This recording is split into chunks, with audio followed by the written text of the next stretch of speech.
Hello friends, I'm Professor Smita Jha from the Department of Humanities and Social Sciences, and we are doing research methodology in Humanities and Social Sciences.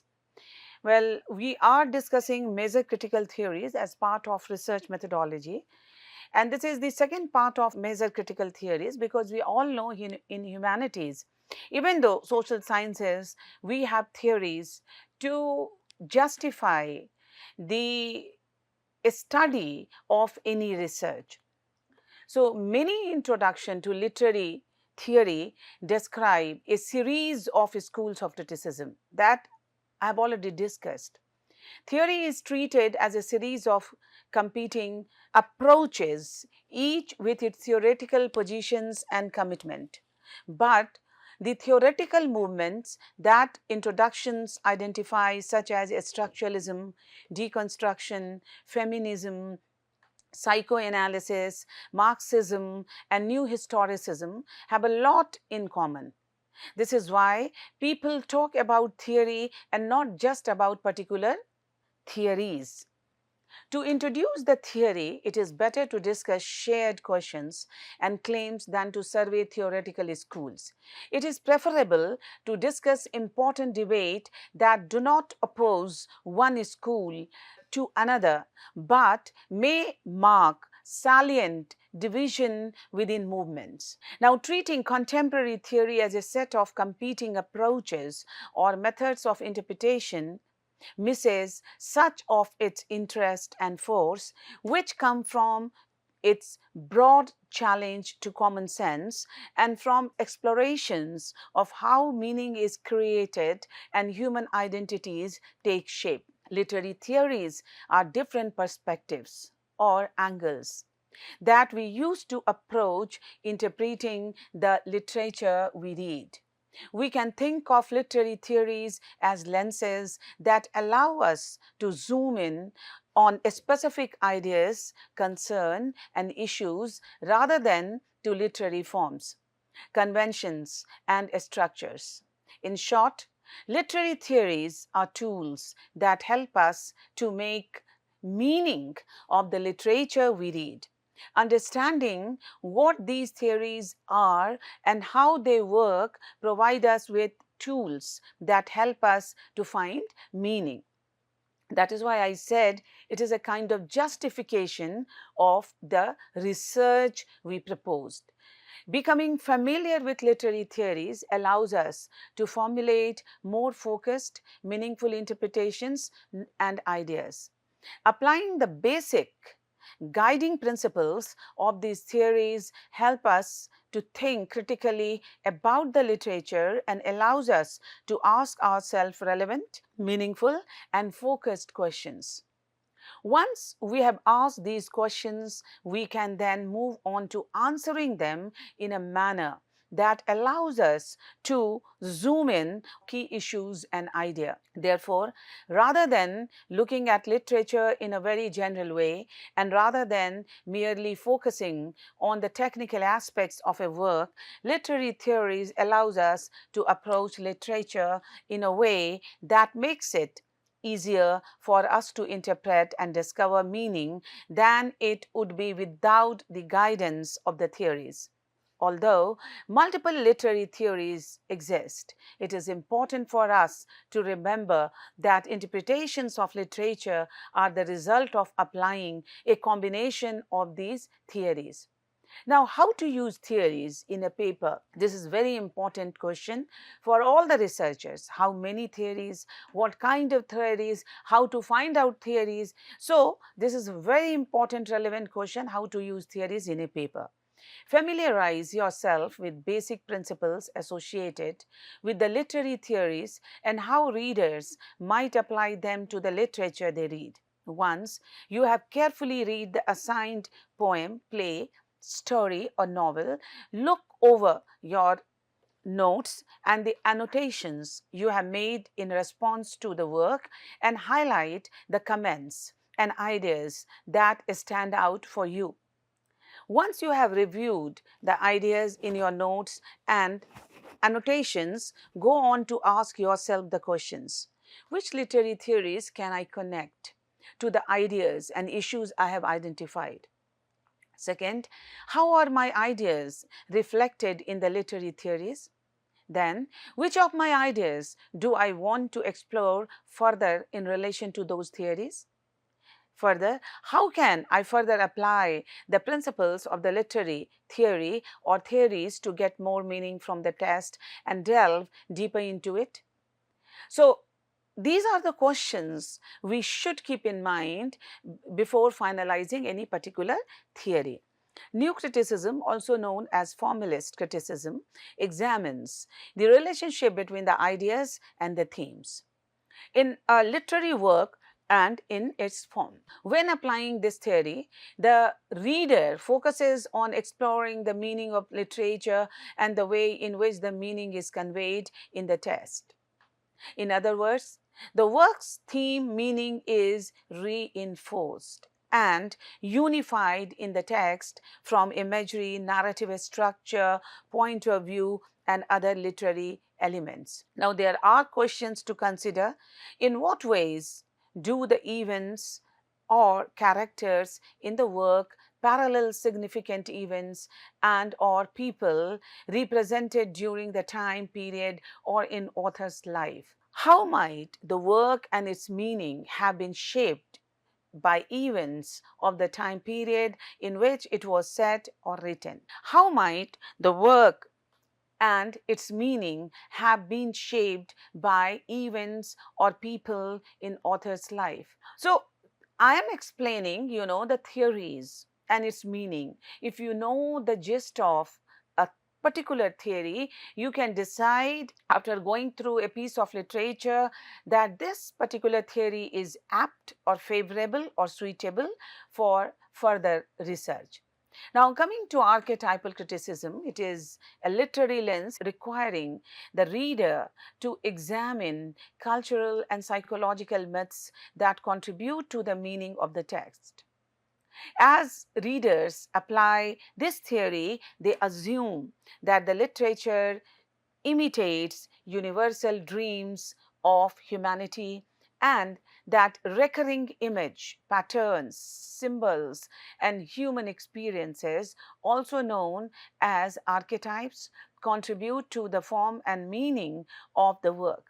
These archetypes may include what are known as motifs, recurring themes, subject, ideas. Now, again, question to consider before applying such kind of theories: how the imagery and narrative point of view reinforce a theme or ideas you have identified in the work. Very important. How does the plot contribute to supporting the meaning of a story you have read? What symbols help to illustrate a common universal struggle experienced by the protagonist of the story? How do the actions of the characters or the settings of the story reflect events, ideas that we find in other cultural stories and myths? Coming to gender criticism, see, the criticism, the theories I'm talking about, and then the questions you can consider before delving into the theories. So, when we talk of gender criticism, also known as feminist criticism, we may say that it is a literary lens that enables readers to critique dominant, patriarchal, and heterosexual language and ideas by exposing how a work reflects masculine, patriarchal, and heterosexual ideology. Additionally, the reader may focus on explaining how literary works are shaped by or convey messages about gender related issues such as gender identity, sexual orientation, gender roles and expectation, gender dynamic, and gender related power structure. Gender criticism encourages readers to examine gender ideology and politics in literature and to critique oppressive patriarchal and masculine structure apparent in literary works. Now, question to consider for this: In what ways is the work a commentary or critique of dominant patriarchal ideologies in society it depicts? What does gender are reflected in the work? If we come to Marxist criticism, it argues that literature reflects the struggle between oppressed and oppressing classes. Readers applying Marxist criticism focus on examining the representation of socio-economic class structures, marginalization, materialism, class system, or class conflict in literature. Readers also examine the way in which a literary work may expose oppressive social and class structure. In applying Marxist criticism, readers tend not to focus heavily on a literary work's aesthetic or artistic concern, arguing that meaning is shaped by the work's depiction of class conflict and class distinction, as well as its social and political concern. In reading and critiquing literature, Marxist theories tend to find themselves sympathetic to the working classes and to authors whose works challenge economic inequalities found in capitalist societies. Now, again, question to consider for this: in what ways does the literature depict the struggle between the rich and the poor? How is the work sympathetic to the working class? How might the work is a critique or commentary about capitalism? Coming to deconstruction, it is an approach that requires reader to challenge the assumption that a work has a single fixed meaning and that this meaning is accessed only through a close reading of the text alone. Deconstruction involves meaning examining contradictions that exist within a text and accepting the ideas that because a text can have a variety of meaning, some meanings may actually contradict others. Readers employing deconstructionist criticism tend to focus not on what is being said, but rather on how it is said in writers' use of language. Now, question to consider: what is a color that typically represents purity and innocence in our culture? How is the color white used to represent ideas that both support and contradict this meaning in the work? How might a theme in the work be negated by an opposing theme that also exists within the same work? New historicism is a literary lens through which readers find meaning by considering the context of the period during which the text was written. Readers who examine literature through a new historical lens concern themselves with the political, social, cultural, economic, and intellectual implication of the work. Now, question to consider: how are the politics and policies of the time in which the work was written depicted in the event and characters of the work? In what ways are the social norms of the period reflected in the story, poem, play, or novel? Cultural criticism allows the reader to approach literature with the assumption that the work questions traditional, cultural, typically Western European ideologies and values, and that most literary works exposes these dominant ideas. Now, those who apply cultural criticism examine how literature challenges Eurocentric based meaning, particularly by focusing on how works, especially those written by and about traditionally oppressed and marginalized groups or subgroups, expose the identities, systems, values, norms, traditions of typically underrepresented groups. Now, question to consider: how does the work reflect the oppressive environment of the time in which it takes place or in which it was written? Then, in what ways is the devaluation or marginalization of underrepresented groups represented? Psychological or psychoanalytic criticism involves the assumption that the work is a reflection of the personality, state of mind, feelings, and desire of the author. The psychological, psychoanalytical lens requires readers to delve into the psychology or personality of the author or character to determine the meaning of the work.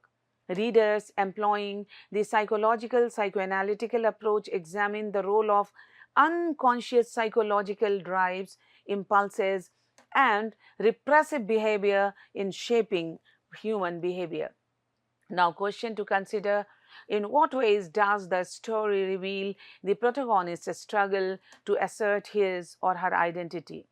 How is the work a reflection of an individual's desire to act according to his or her impulses, yet at the same time a struggle against those impulses? Reader response criticism suggests that the experience of reading and the experiences that the reader brings to reading determine the meaning of the work.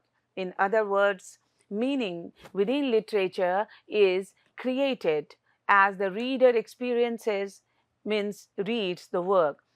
As readers bring their own ideas, thoughts, moods, knowledge, and experiences to the text, meaning is created with little emphasis placed on the structure element of the work, like plot, narrative, point of view, character, symbol, and alike.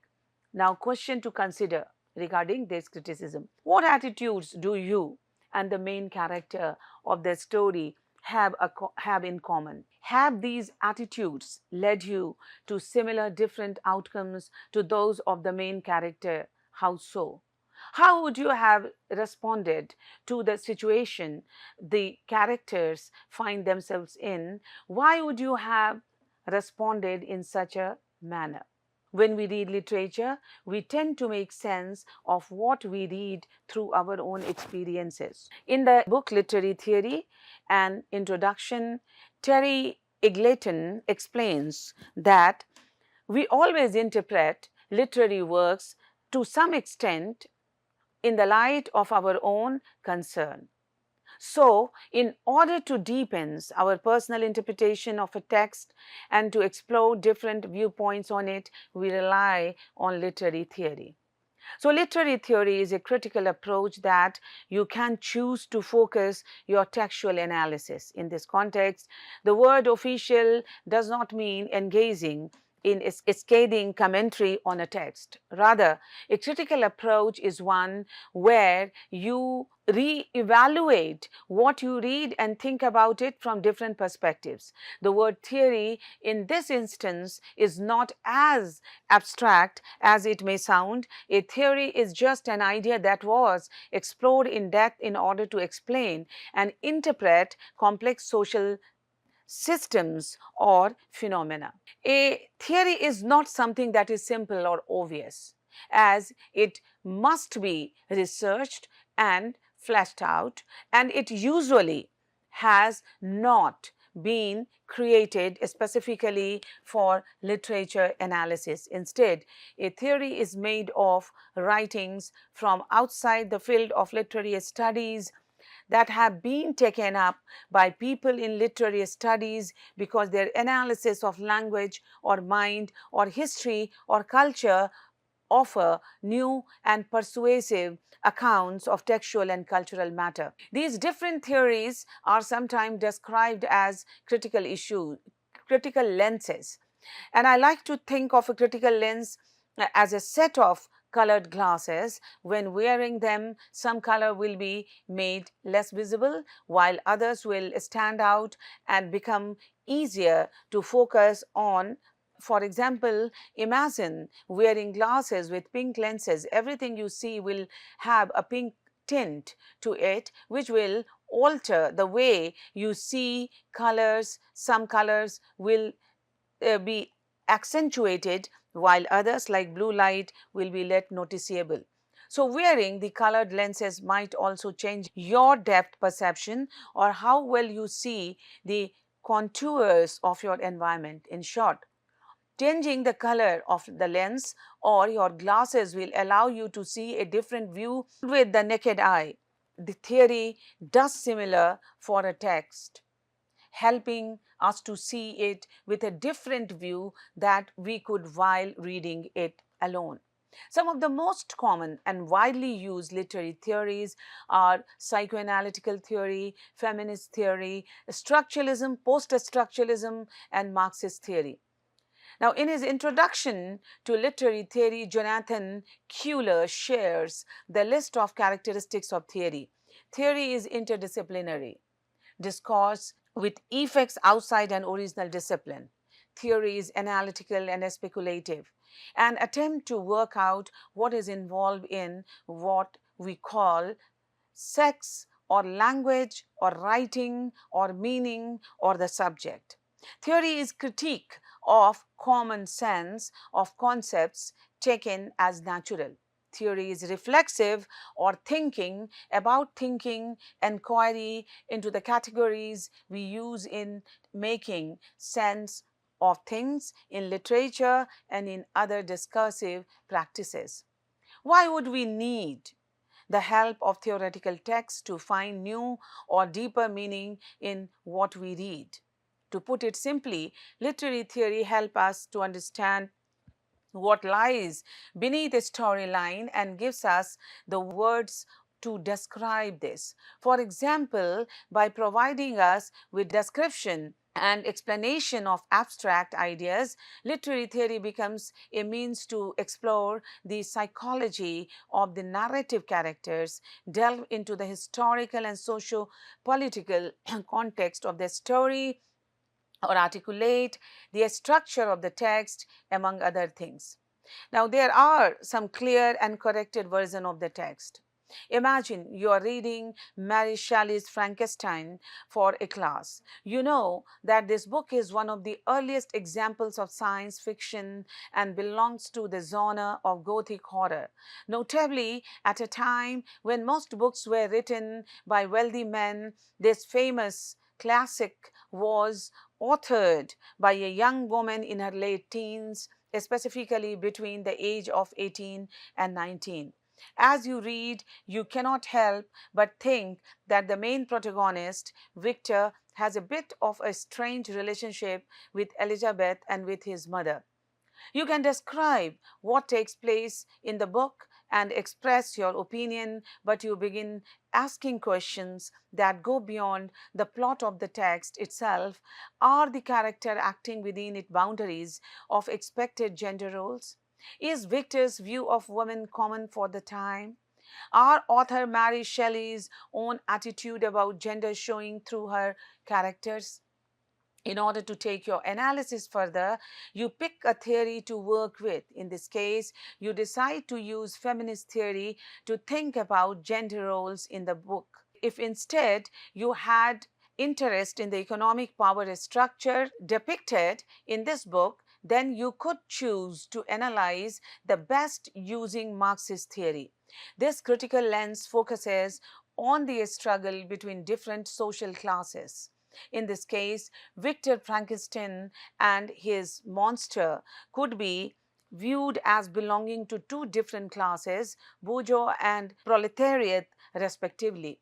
Over time, philosophers and theorists from different fields of study have explored and offered many ideas to think about and make sense of our world. As literature became field of study, the 18th and 19th centuries, there was an emergence of literary studies in universities in Germany, France, England, America, and elsewhere, and that institutional development made necessary the development of methods of teaching that were associated with methods for conducting literary research.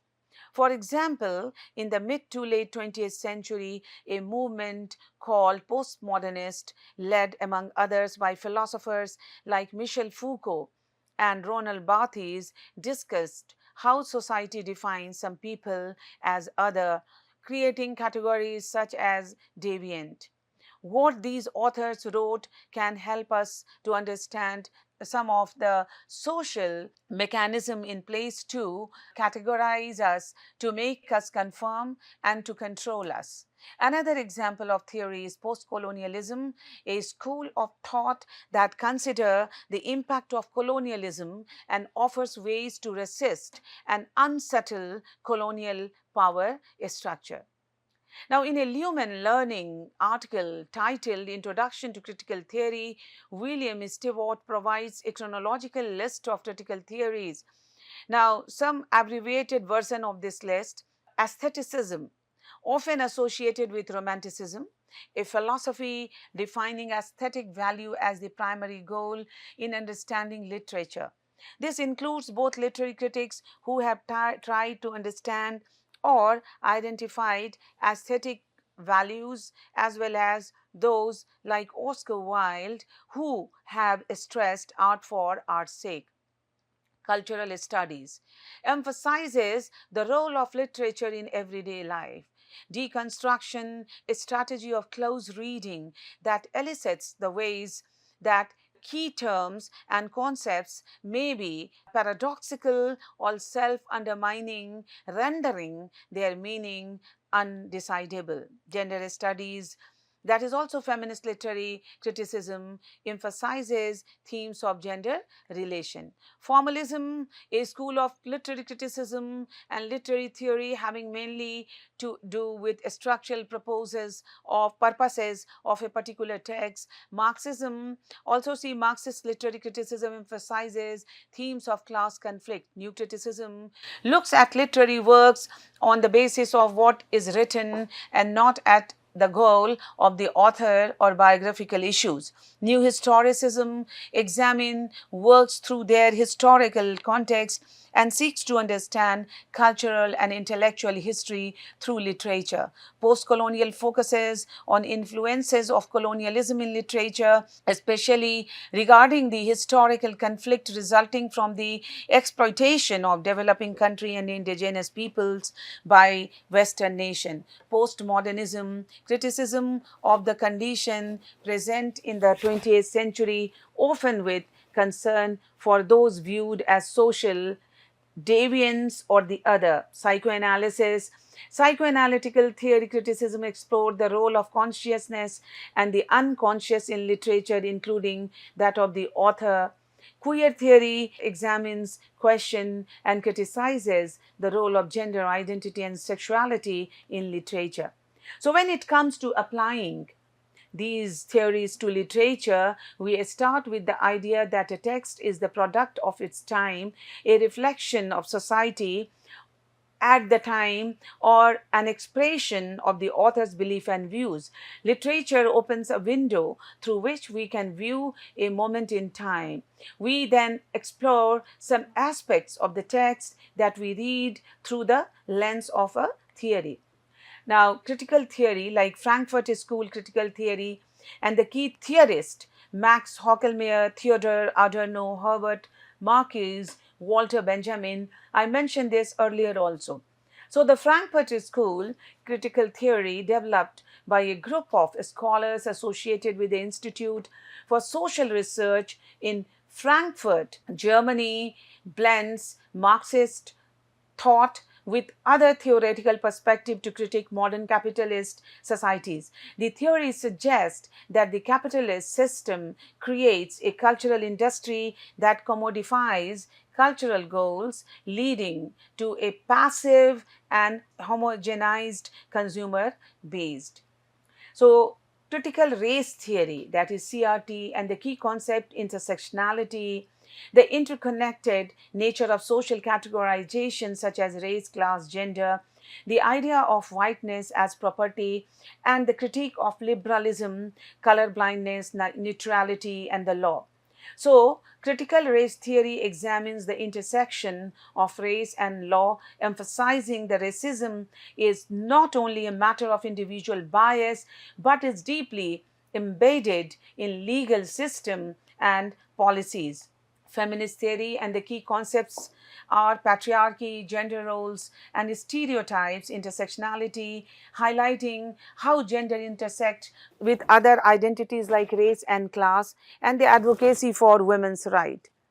This theory analyzes how gender, particularly femininity, is socially constructed and institutionalized, critiques the patriarchal system that led to gender inequality, and advocate for the rights and empowerment of women and other gender minorities. Queer theory, we all know that the key theories Judith Butler, Eve Sedgwick, Michelle Warren, and the key concept is the deconstruction of fixed categories like male or female, gay, straight, the critique of heteronormativity, the assumption that heterosexuality is the norm, and the exploration of the politics of sexuality. So, queer theory question the fixed categories of gender and sexual identity.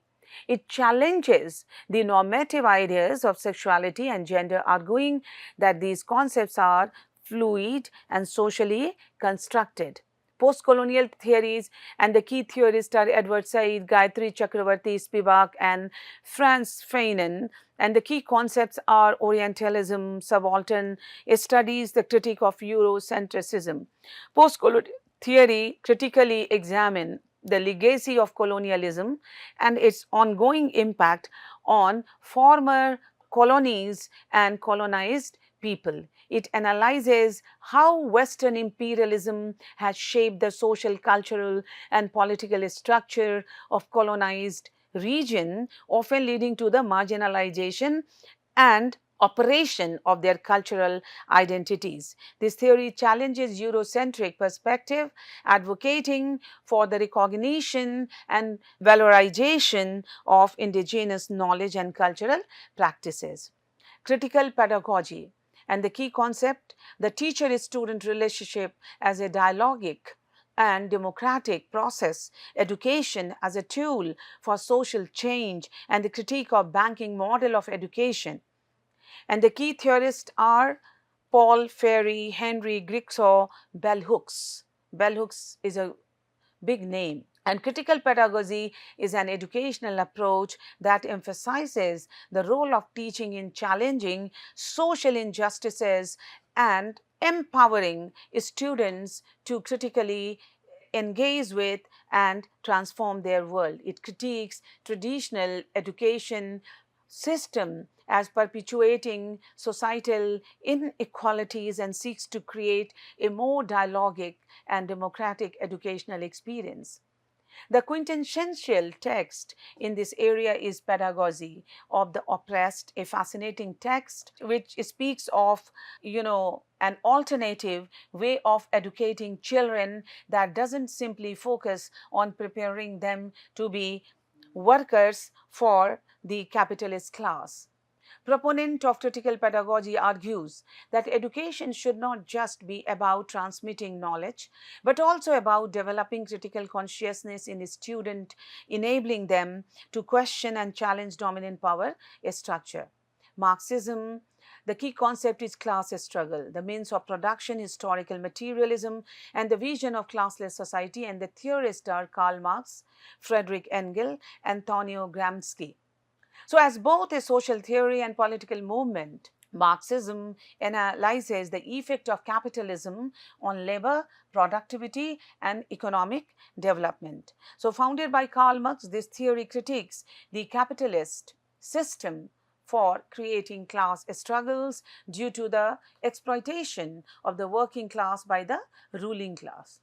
Cultural imperialism, this is also very, very important theory propounded by Edward Said, Herbert Skyler, John Tomlinson, and the key concept is that media imperialism, the export of consumer culture and the imposition of foreign values and lifestyle on local culture. And this critical theory's critique of cultural imperialism focuses on how the dominant cultures, particularly those of Western countries, impose their values, ideologies, and lifestyle on other less dominant cultures. Now, this process often leads to the marginalization or erasure of local and indigenous cultures and languages. The critique emphasizes that cultural imperialism is not just a matter of cultural exchange, but is deeply intertwined with economic and political power dynamic. It can manifest through media, where Western films, television, music become dominant worldwide, shaping global taste and perception, often at the expense of local cultural expression. Now, cultural imperialism, a kind of theory, it is also labeled as critical theory. It is like other theories propounded by Frankfurt School of neo-Marxist, and this speaks about, cultural imperialism refers to unequal distribution of media content, with Western values dominating to influence media audience in non-Western societies. So, media content flow from the West was criticized for subverting local, indigenous, and heterogeneous culture in pluralistic society by invading cultural space of people. So, this theory is highly critical of promoting Westernization by invading culture through mass media content to promote capitalist economy. With this, I wrap up the discussion. Let us move to the last lecture of the topic research methodology in humanities and social sciences. Till then, thank you.